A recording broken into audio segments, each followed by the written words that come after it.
Hai, hello, salam sejahtera Malaysia, tuan-tuan dan puan-puan. Selamat datang ke channel Fels Lifestyle. Nah, ini ada satu lagi dapatan yang menarik daripada channel ini. Mungkin ramai di antara Anda, tuan-tuan dan puan-puan yang menonton video ini, tertanya-tanya dan mungkin sudah mempunyai cadangan sendiri. Sekiranya konspirasi politik untuk menjatuhkan kerajaan negeri Sabah pimpinan Ketua Menteri Sabah Haji G. Noor itu berjaya. Sekiranya kerajaan negeri GRS ditumbangkan kerana skandal rasuah yang melibatkan 8 adun, skandal rasuah yang viral di seluruh media sosial, terutamanya di negeri Sabah ini. Kalau benar kepimpinan politik kerajaan negeri Sabah daripada barisan menteri dan kepimpinan JRS terlibat dengan skandal ini, adakah konspirasi politik untuk menjatuhkan Haji G ini akan berjaya?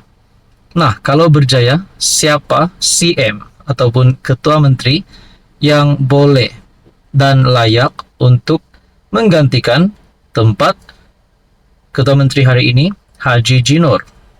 Sudah pasti nama yang pertama, ada yang berkata Bung Mokhtar. Mungkin Bung Mokhtar boleh jadi ketua menteri. Tapi baru-baru ini keputusan mahkamah ataupun baru-baru ini berkaitan dengan kes mahkamah Bung Mokhtar mungkin menjadikan itu satu sebab Bung Mokhtar tidak layak untuk jadi ketua menteri. Dan yang seterusnya adalah Datuk Seri Shafie Apdal, DSSA, Presiden Warisan. Di dalam ruangan komen di dalam channel ini Anda boleh lihat di dalam video melalui channel ini, rupanya ada lebih beberapa komen yang meminati Shafie Apdal untuk menjadi ketua menteri semula daripada Parti Warisan. Saudara-saudara yang amat dihormati, di antara dua nama ini, rupanya terdapat satu lagi nama baru. Satu lagi nama baru yang pasti menggemparkan seluruh kepimpinan politik di Sabah dan mungkin seluruh kepimpinan politik di Malaysia. Saya telah menerima satu komen daripada subscriber ataupun mungkin viewers, penonton di dalam channel ini.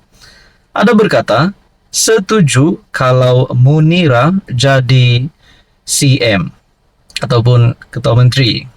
Dan komen yang seterusnya berkata, untuk rakyat Sabah, kita sokonglah YB Munira jadi CM Sabah. Ini kalilah perempuan pula kita punya CM Sabah. Saudara-saudara, setelah saya mendengarkan nama baru ini yang mungkin menjadi calon oleh netizen, pilihan ketua menteri oleh netizen, selain daripada Datuk Seri Shafie Apdal, selain daripada Bung Mokhtar, mungkinkah nama Munira ini akan menggegarkan politik Sabah pada PRN tahun depan, khususnya negeri Sabah? Di dalam artikel daripada Malaysia Kini, memetik nama Munira, MP Kota Belud geram, kecewa Sabah masih tercorot. Mungkin ini adalah satu ciri-ciri kepimpinan ketua menteri yang dicari ataupun yang diminati oleh rakyat Sabah. Bekas Timbalan Menteri Isna Raisa Munirah Majlis meluahkan kekecewaannya apabila Sabah terus tercicir daripada pembangunan negara. Kata MP Kota Belud itu, berdasarkan kepada data yang dibekalkan kerajaan, dia mendapati semua daerah di Sabah berada di kedudukan tercorot berbanding tempat lain. Sebagai orang Sabah, saya geram. Paling rendah sehingga kan program dan projek di negeri pun masih di bawah. Tidak dilaksanakan sepenuhnya. Hanya dibelanjakan 46% daripada RM6.7 bilion. Apa sebenarnya yang berlaku YB? Katanya ketika mengajukan soalan tambahan pada sesi jawab lisan di Dewan Rakyat. Sebelum itu, MP dari Warisan berkenaan mempersoalkan fungsi Majlis Tindakan Pembangunan Negeri dan Jawatan Kuasa Tindakan Pembangunan Negeri dalam melaksanakan projek di Sabah. Dia bangun mengemukakan soalan kepada Menteri di Jabatan Perdana Menteri Dr. Zaliha Mustafa. Menurut Isna Raisa lagi, kelewatan pembangunan yang berlaku di Sabah bukan saja melibatkan agensi kerajaan negeri, malah juga projek dikendalikan oleh kerajaan pusat. tolak dulu birokrasi, tolak dulu segala protokol. Marilah sama-sama kita selesaikan hal ini. Saudara-saudara, adakah ini menunjukkan Munirah layak untuk menjadi CM? Silakan komen di bawah. Halo semua, salam sejahtera Malaysia, tuan-tuan dan puan-puan yang saya amat hormati. Saudara-saudara, ini satu kejutan buruk pada saya, pada pandangan saya. Kejutan buruk kepada Anwar Ibrahim, Perdana Menteri Malaysia. Kejutan buruk kepada Kerajaan Perpaduan, PHBN, dan seluruh penyokong Kerajaan Perpaduan, khususnya Anwar Ibrahim. Saudara-saudara, baru-baru ini kita digemparkan dengan keputusan grade D daripada bersih untuk kerajaan pimpinan Anwar. Saudara-saudara, disinilah geng-geng PN cuba untuk mengambil kesempatan ingin memalukan kerajaan pimpinan Anwar Ibrahim. Menurut satu perkongsian daripada Malaysia kini, alhamdulillah, bersih bagi grade D, kalau rakyat mungkin E, kata Syahidan. Ahli Parlimen Arau, Syahidan Kasim, memberi amaran kepada kerajaan bahawa ia berisiko mendapat grade lebih rendah daripada D seperti yang diberikan oleh bersih jika suara rakyat diambil kira dalam penilaian pertengahan penggal selepas 2 tahun mentadbir. Itu berita buruk untuk Anwar.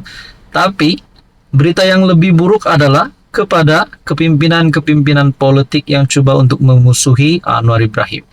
Kenapa? Sebab benarkah apa yang Syahidan Kasim cakap ni?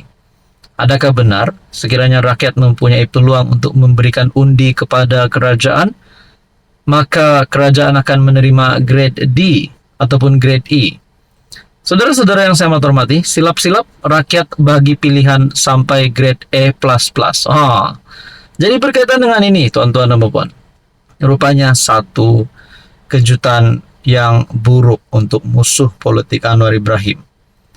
Disampaikan oleh Menteri Komunikasi, genap 2 tahun pimpin Kerajaan Madani, Perdana Menteri fokus teruskan agenda negara, kata Fahmi Fadzil. Nah, ini satu kejayaan hebat Anwar Ibrahim.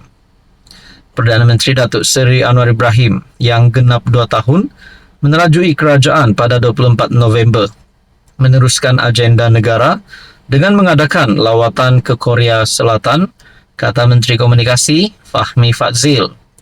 Fahmi yang juga jurucakap Kerajaan Perpaduan berkata, lawatan itu penting bagi memastikan kerjasama strategik antara kedua-dua negara dapat terus diperkukuhkan. Pada 24 November, Perdana Menteri akan ke Korea Selatan bagi lawatan rasmi untuk tujuan perdagangan 2 hala serta mengadakan beberapa pertukaran memorandum persefahaman MOU. Nah, saudara-saudara yang saya amat hormati, inilah contohnya. Cuba malukan Anwar tapi lain yang jadi. Sebenarnya pimpinan Anwar hari ini, Kerajaan Perpaduan hari ini, setakat ini pada pandangan saya masih dalam keadaan yang baik. Jadi saudara-saudara, kita nantikan saja pada PRU 16 apa yang akan jadi. Apa komen Anda?